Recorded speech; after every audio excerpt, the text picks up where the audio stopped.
What were the worst decisions made by the New York Giants in 2024? I'm going to rank them for you coming up next on the Locked On Giants podcast.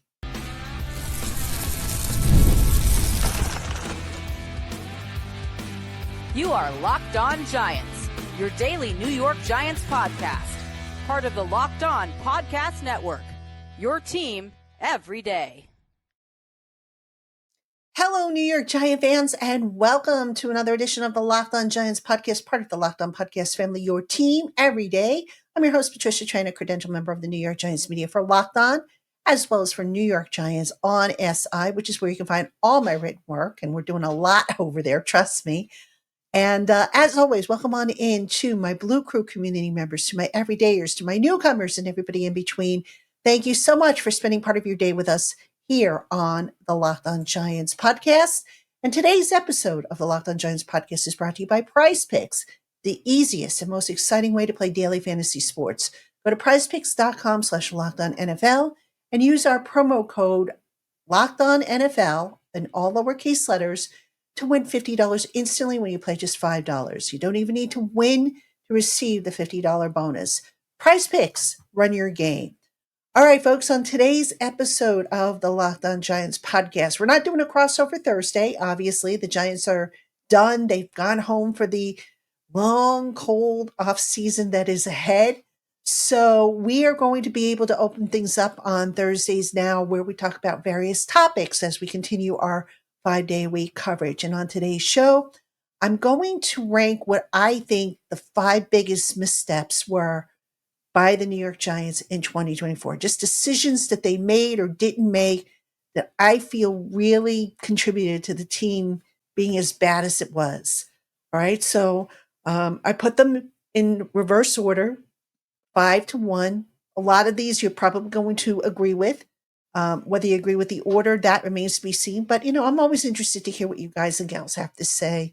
So let's get into it. And we're going to start off with item number 5.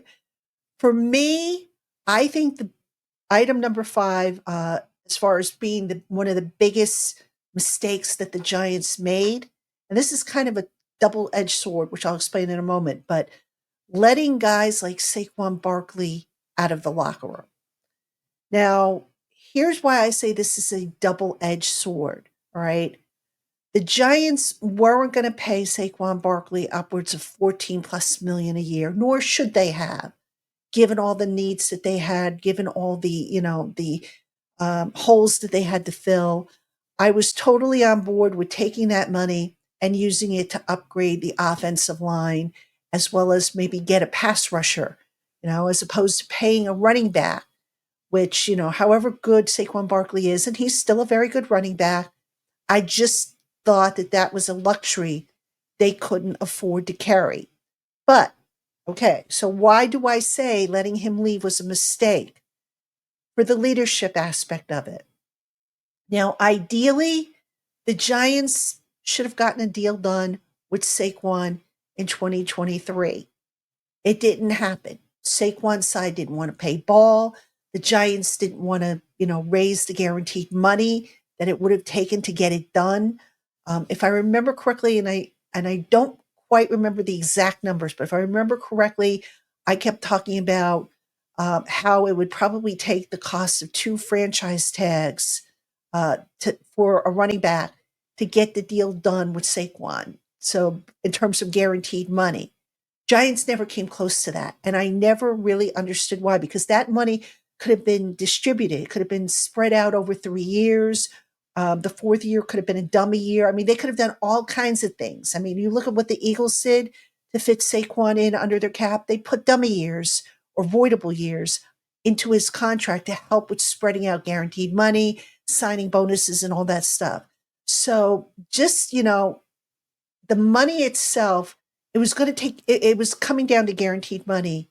And I just felt like, maybe if the Giants hadn't dug in about, what they wanted to pay or what they valued Saquon at, maybe it would have gotten done in 2023.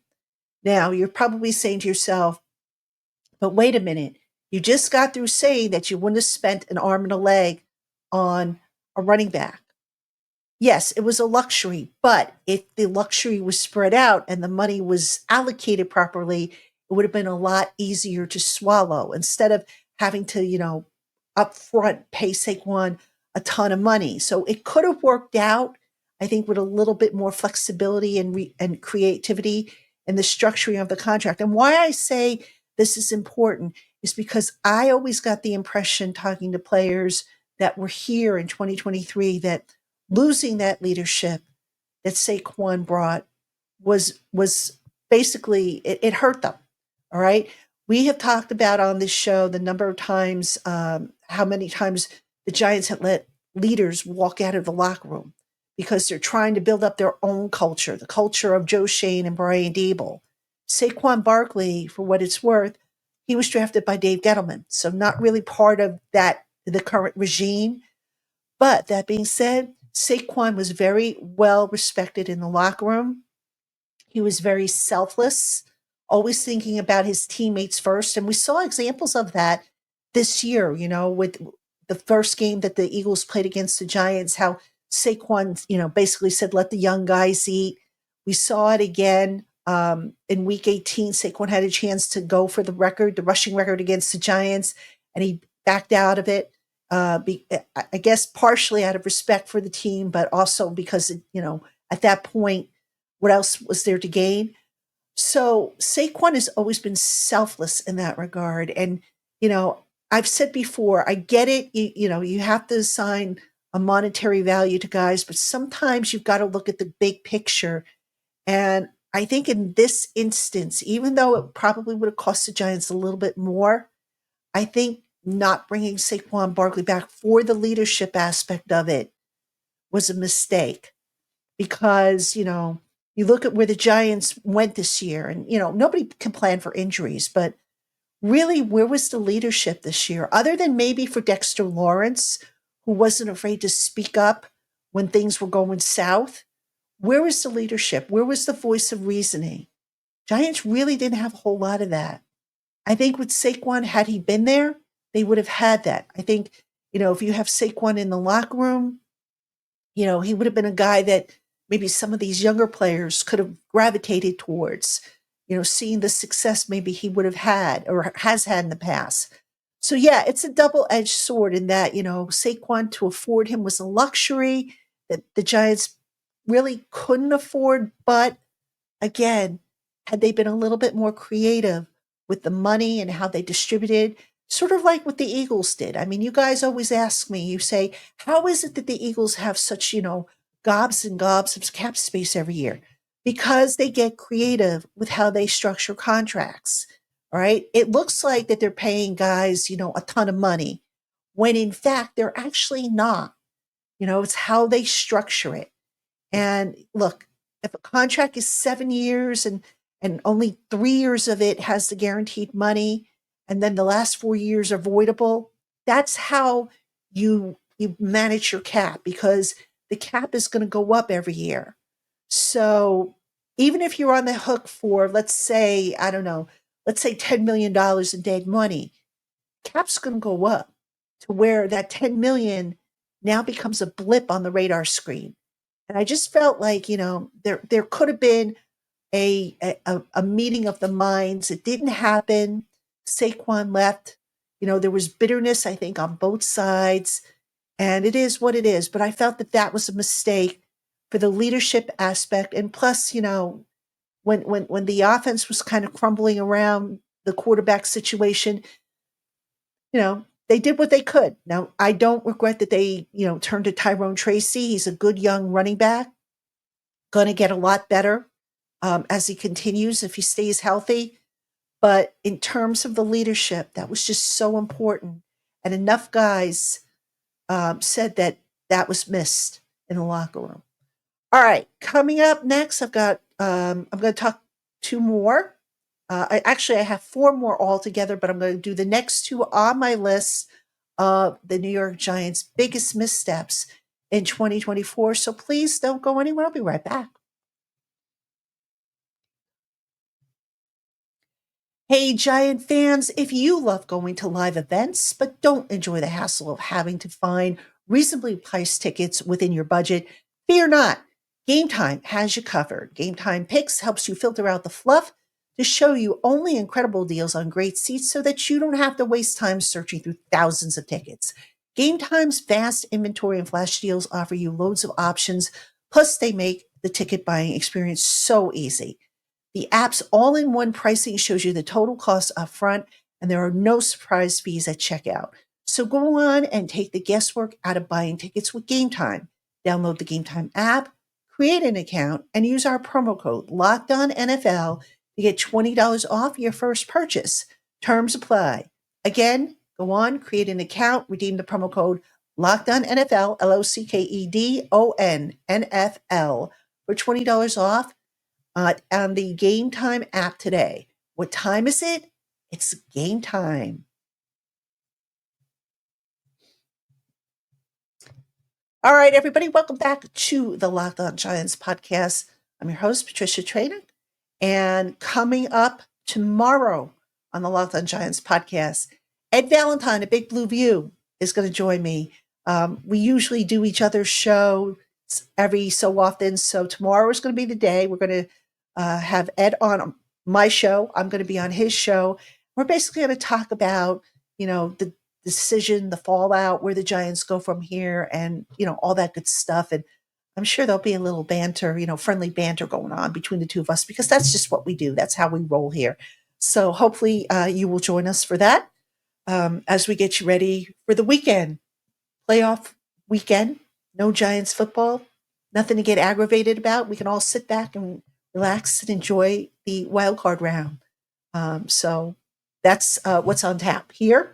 All right, let's get into continue, I should say, our list of the Giants' 5 biggest missteps. We just finished talking about Saquon Barkley and the leadership walking out the door. Next one on my list, item number 4, is the offensive line.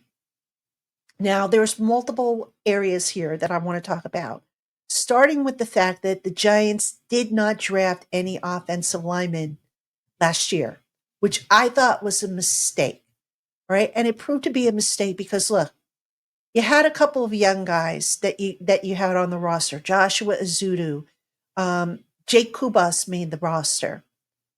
But wouldn't it make sense at a position where maybe there's a shorter shelf life on the careers to keep having young talent in the pipeline so that, your offensive line coach, in this case, Carmen Brasillo, can continue to develop that talent so that if you have injuries later on in the year, you don't have to sit there and scramble and say, oh my gosh, what do we do? Now, we all know what happened this year with the Giants offensive line. Andrew Thomas got hurt. Evan Neal had a setback, all right? When Evan Neal returned, he was, not quite where we thought he might be. But here's the problem. When Andrew Thomas got hurt, the Giants now had to scramble to figure out how to plug that hole. So they went to Joshua Azudu for a game. That did not work out. Then they had to go to Chris Hubbard, who was a career right tackle. That had mixed results. Finally, they had to flip over Jermaine Illuminor from the right side to the left side. That was okay, but, again, mixed results there. So not having, depth in the waiting, I thought was a big mistake. And, here's the thing with the offensive line. Basically, the Giants ran it back with the same plan that they had last year for left tackle. And that was Joshua Azudu. Now, people will say, well, that's why they signed Jermaine Illuminor. Because Illuminor could play right tackle, he could play left tackle, he could play guard. The plan initially was for Illuminor to play left guard, John Runyon Jr. to play right guard, Evan Neal to play right tackle, and Thomas to play left tackle. Well, as soon as Evan Neal's ankle setback happened in the spring last year, that threw the plan right out the window. So now suddenly you didn't have your flex guy that, you were counting on. And as it turned out, he didn't really have a solid solution. And look, the Giants had 10 different starting offensive line combinations this year, the same amount that they had last year. The offensive line wasn't historically bad like it was the year before. It was a little bit better, but still a lot of work to be done. And they really, really, really need to add guys to that unit. Start getting some young guys developed and into the pipeline because it just blows my mind. It's just the same mistake that Jerry Reese made a few years ago when around 2010, then offensive coordinator Kevin Gilbride was screaming for offensive linemen. And they went basically, I think, from 2010 to 2013 before they addressed it in the draft. It just blows my mind how you don't have that in the trenches or a position where you've got guys that are more likely than ever to get hurt. So hopefully the Giants, learn their lesson on that regard. Now, speaking of the trenches, item number 3 on my list, defensive line depth. All right. The Giants had Dexter Lawrence, and then there was everybody else. And here's what I found particularly interesting about how the Giants approached this. They had last year A'Shawn Robinson. They weren't able to keep him. This past summer, they had Jordan Phillips, who they had signed for veteran depth, along with, to add with Rakeem Nunez-Roches. They ended up trading away Phillips, and they started to gravitate more towards younger guys on that defensive line. Now, look, Andre Patterson is a fantastic coach, but you got to give him what he needs to work with. And, ultimately, Patterson, I think, did a pretty good job. He got Elijah Garcia ready, and he played well. He got Elijah Chapman ready, who played pretty well down the stretch when the injuries started happening. But for a while there, even with Dexter in there, the Giants' team line just wasn't, you couldn't say that unit was the strength of the team, like maybe you could say in past years.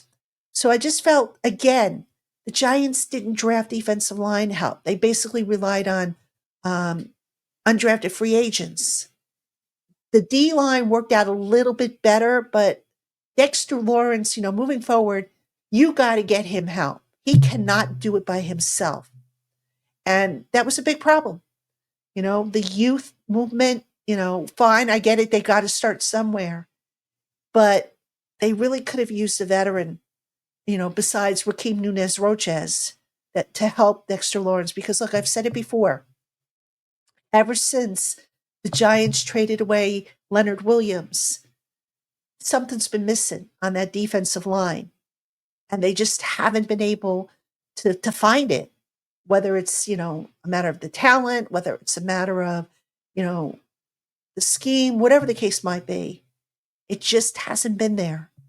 And, when you see Dexter Lawrence getting doubled and triple teamed, you would think the guys next to him would be able to take a better advantage of the one-on-one opportunities they had. And I don't think we could say that, guys. And, I don't think we could say that the Giants' defensive front won the majority of its battles in the trenches. I mean, you might disagree. I don't think that they did. And that's where it all starts. If you don't win in the trenches, chances are you're not going to go very far. You're going to struggle to win in football games. All right, Giant fans, I've got 2 more items on my list as I rank the Giants' 5 biggest missteps of 2024. What are my last 2? You could probably guess them, but if not, I'll tell you when we come right back.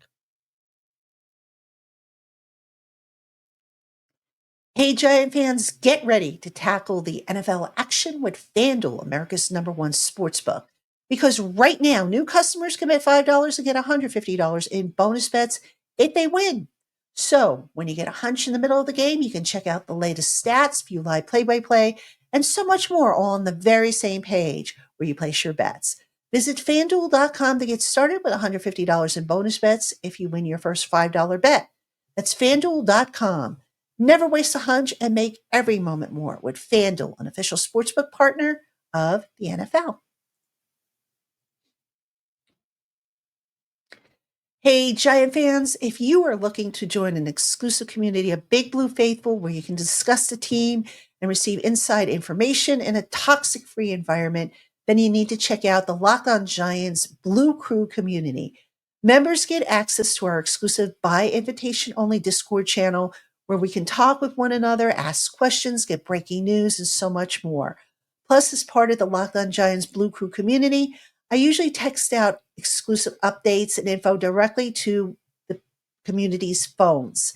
And the members can communicate with me via text. It's something I spend a good amount of the day doing with my Blue Crew community members. So come on, check it out, see what it's all about. We offer a free 14-day trial. And when you use our promo code Blue Crew, BLUECREW, you will get your first 2 months after your 14-day trial at a 50% discount off the regular price of $4.99 per month. Now, if you don't like it, cancel before your 14-day trial ends and you'll owe nothing. For more information or to register, visit joinsubtext.com/LockedOnNYGiants. And again, don't forget that promo code Blue Crew, where you can enter that at the top of the page to get your 2-month discount. Text and data rates may apply. Please see your carrier plan for detail. All right, Giant fans, welcome back to the Locked On Giants podcast. I'm your host, Patricia Traina, and we are running down the Giants' 5 biggest missteps, according to me. These are my picks for the 5 biggest missteps of 2024, mistakes that they just can't make going forward. All right, so we're down to the last 2. If you happen to be tuning into the podcast at this point, for those who missed it, I mentioned Saquon Barkley and the leadership aspect is number 5. Number 4 was the lack of offensive line depth in the pipeline. Number 3 was the lack of veteran defense or quality defensive line depth. Now we're on to number 2. And number 2, this is a big one, not landing a veteran cornerback. The Giants, as we know, had a lot of youth in the defensive secondary. To not have a veteran back there. And look, to be fair to Joe Shane, he tried.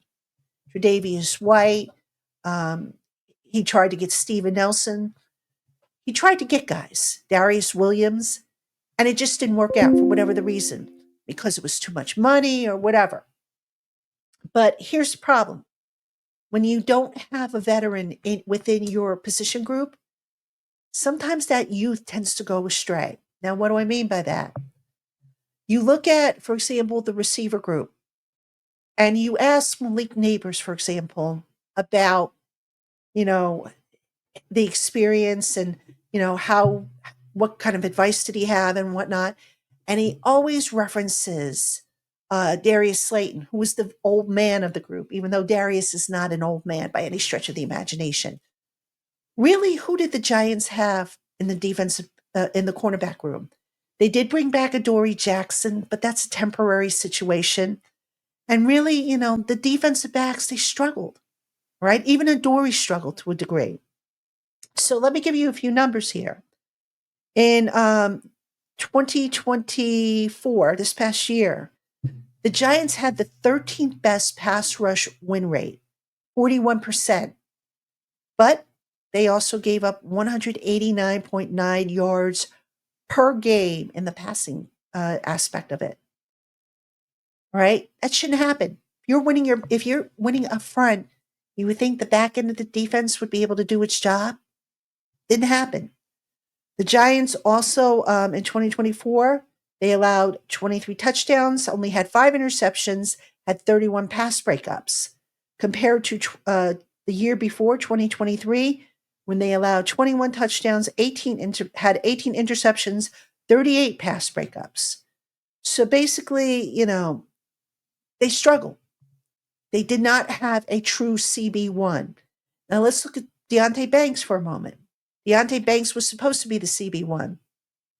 In his rookie season, 2023, he allowed 57.6% of the pass targets against him to be completed. Last year, that number rose 67.1. Moreover, how many times did Deonte Banks get called out for his effort or therefore lack of?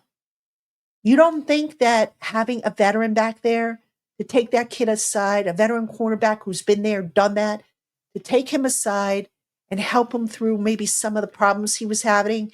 And granted, some of the issues were related to, him getting used to more zone coverage, which is not really what they drafted him for. They drafted him because he was more of a press man coverage type of corner. I think that was a mistake. And I can guarantee you folks that the Giants will correct that. Will it be a veteran? I sure hope so. If I'm breaking up the salary cap spending this year, and I'm going to give you, in a future show, I'm going to tell you what my plan is to fix the Giants if it were up to me. But I would definitely spend on a veteran cornerback. I would do whatever it took to get a CB1 in here because this team cannot go forward with the cornerback room the way they have it.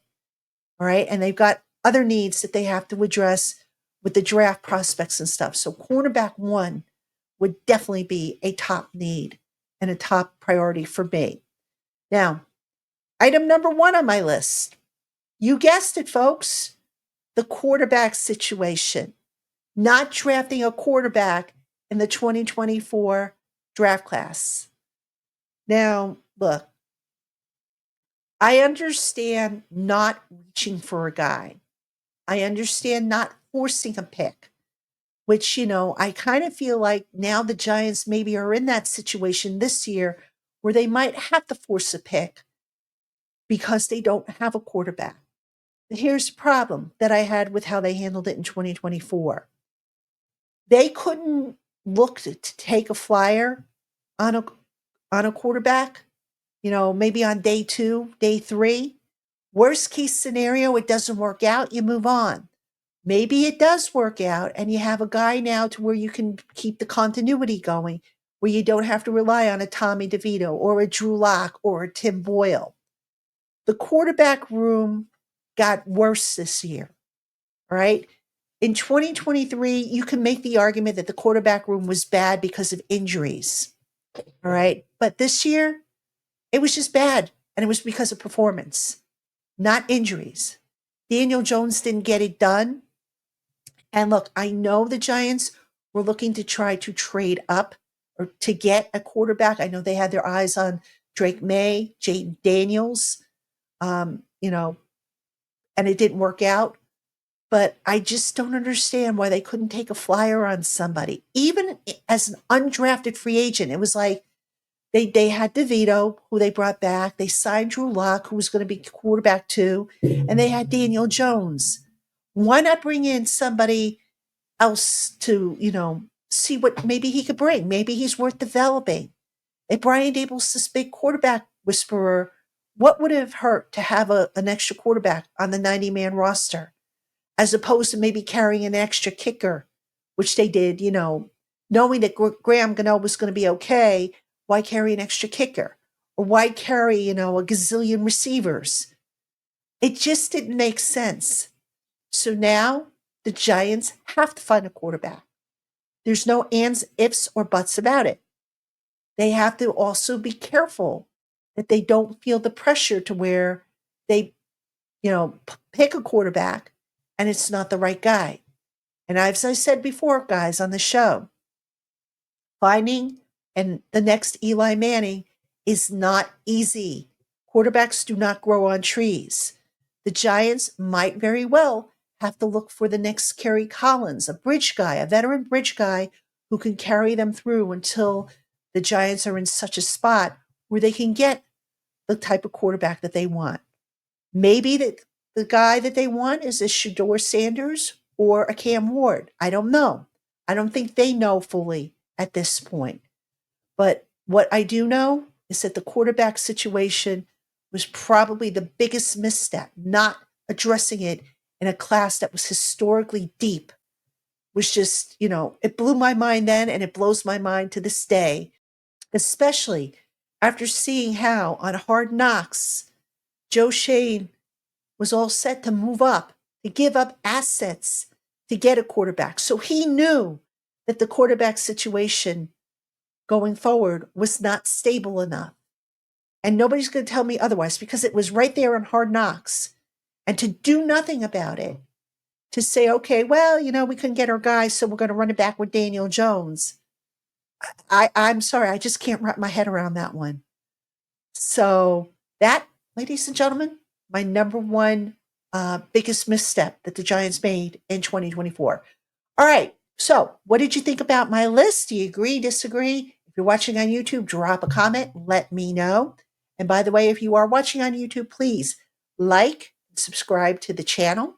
Click the bell for notifications every time I post a new video. And if you are listening on our audio platforms, feel free to drop me a note. Information is in the show notes if you want to reach out. All right, Giant fans, that's going to do it for this edition of Locked On Giants. Again, thank you so much for tuning in. I'll see you tomorrow with Ed Valentine of Big Blue View.